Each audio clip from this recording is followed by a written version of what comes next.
ఆంధ్రప్రదేశ్లో భారత రాష్ట్ర సమితి ఏం చేస్తోంది? అసలు ఆ పార్టీ రాష్ట్ర శాఖ ఉన్నట్లా లేనట్లా? ఏపీలో అధికారంలో ఉన్న వైసీపీ అధినేత జగన్ సహకారంతో రాష్ట్రంలో కొన్ని పార్లమెంట్ స్థానాలను బీఆర్ఎస్ ఖాతాలో వేసుకోవచ్చన్న భావన గట్టిగా వ్యక్తమయ్యేది. అయితే అదంతా గతం. ప్రస్తుతం ఏపీ బీఆర్ఎస్ కీలక నేతలంతా ఒక్కొక్కరుగా పార్టీని వీడుతున్నారు. ఆ పార్టీ ఏపీ ఇన్ఛార్జే పక్క చూపులు చూస్తున్నారు. మరి ఆ క్యాడర్ పరిస్థితి ఏంటి? అసలు బీఆర్ఎస్ ఏపీలో ఉన్నట్టా లేనట్టా? పరిస్థితి ఏంటి?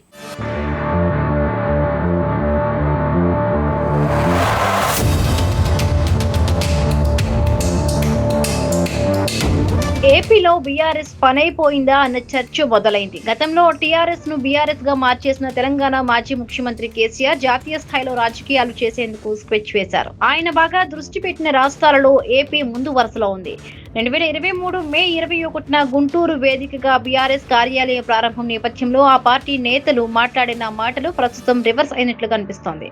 ఈసారి ఎన్నికల్లో తప్పక సత్తా చాటుతామంటూ అప్పుడు బల్లగుద్ది మరీ ప్రకటించారు. తరువాత సీన్ రివర్స్ అయింది. ప్రస్తుతం ఒక్కొక్కరుగా పార్టీని వీడుతూ ఉన్నారు. ఇంకొందరు పక్క పార్టీల వైపు చూస్తున్నారు.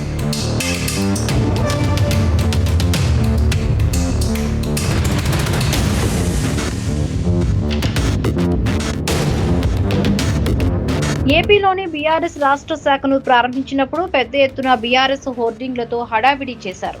ఇక ఆ పార్టీలో చేరికలకు ఏపీకి హైదరాబాద్ నుండి వాహనాలు పంపి మరీ నాయకులను రప్పించుకున్నారు. దారి పొడవునా బీఆర్ఎస్ లోకి స్వాగతం అంటూ హోర్డింగ్లు, ఫ్లెక్సీలు ఏర్పాటు చేశారు. ఏపీలో బీఆర్ఎస్ బహిరంగ సభలు నిర్వహిస్తుందని, కేసీఆర్ ఆ సభలలో పాల్గొంటారని పెద్ద ఎత్తున ప్రచారంతో ఊదరగొట్టేశారు. ప్రస్తుతం అదంతా గతం. కేసీఆర్ జాతీయ రాజకీయ ఆకాంక్షలకు పురిట్లోనే సంధి కొట్టినట్లుగా కనిపిస్తోంది. తెలంగాణలో పరాజయంతో బీఆర్ఎస్ చతికిల పడింది.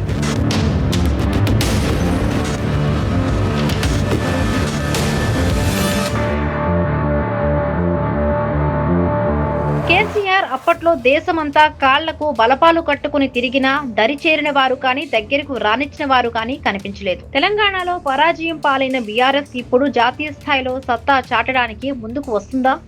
ఒకవేళ వచ్చినా ఎక్కడైనా కనీసం ఉనికి చాటుకోగలుగుతుందా అంటే అది అనుమానమే అంటున్నారు. ముఖ్యంగా ఏపీ రాజకీయాలలో బీఆర్ఎస్ పరిస్థితి పుబ్బలో పుట్టి మఖలో మాడిపోయిన చందమామేనని అంటున్నారు.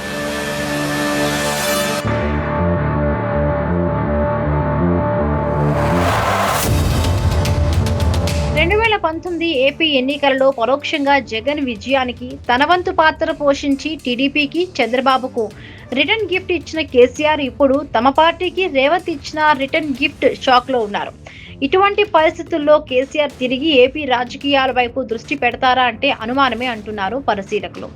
ఏపీలో బీఆర్ఎస్ పార్టీ కార్యాలయం ఏర్పాటు చేసి తోటా చంద్రశేఖర్ కు అధ్యక్ష పగ్గాలు అందించారు. ప్రస్తుతం ఆయన ఎక్కడా కార్యక్రమాలు చేపట్టడం లేదు. ఇప్పుడు ఏపీలో బీఆర్ఎస్ ప్రతినిధి ఎవరైనా ఉన్నారంటే ఆయన ఒక్కరు మాత్రమే.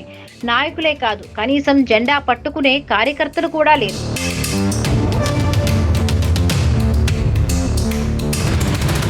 తోట చంద్రశేఖర్ వ్యాపారాలు, భూములు హైదరాబాద్ లో ఉండడంతో బీఆర్ఎస్ మూడవసారి అధికారంలోకి వస్తుందన్న ఉద్దేశంతో మాత్రమే ఆయన ఆ పార్టీ తీర్థం పుచ్చుకున్నారని అప్పటిలో రాజకీయ వర్గాల్లో చర్చ జరిగింది. ఇప్పుడు తెలంగాణలోని బీఆర్ఎస్ పరాజయం పాలు కావడంతో ఇక ఆయన పార్టీలో కొనసాగుతారని కానీ, కొనసాగినా క్రియాశీలకంగా ఉంటారని కానీ ఎవ్వరూ భావించడం లేదు. తోట చంద్రశేఖర్ కూడా జనసేన పార్టీ వైపు అడుగులు వేయాలని చూస్తున్నట్లుగా చర్చ జరుగుతోంది. తోట చంద్రశేఖర్ తో పాటు ఏపీ బీఆర్ఎస్ లో చేరిన రావెల కిషోర్ బాబు ఇప్పుడు వైసీపీలో చేరారు.